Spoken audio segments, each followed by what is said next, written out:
شروع اللہ کے نام سے جو سب پر مہربان ہے، بہت مہربان ہے۔ قسم ہے سورج کی اور اس کی پھیلی ہوئی دھوپ کی، اور چاند کی جب وہ سورج کے پیچھے پیچھے آئے، اور دن کی جب وہ سورج کا جلوہ دکھا دے، اور رات کی جب وہ اس پر چھا کر اسے چھپا لے۔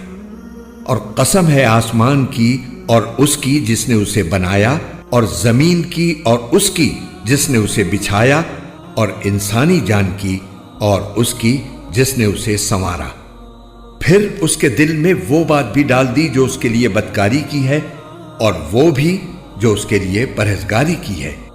فلاح اسے ملے گی جو اس نفس کو پاکیزہ بنائے، اور نامراد وہ ہوگا جو اس کو گناہ میں دھسا دے۔ قوم سمود نے اپنی سرکشی سے پیغمبر کو جھٹلایا جب ان کا سب سے سنگدل شخص اٹھ کھڑا ہوا، تو اللہ کے پیغمبر نے ان سے کہا کہ خبردار، اللہ کی اونٹنی کا اور اس کے پانی پینے کا پورا خیال رکھنا۔ پھر بھی انہوں نے پیغمبر کو جھٹلایا اور اس اونٹنی کو مار ڈالا۔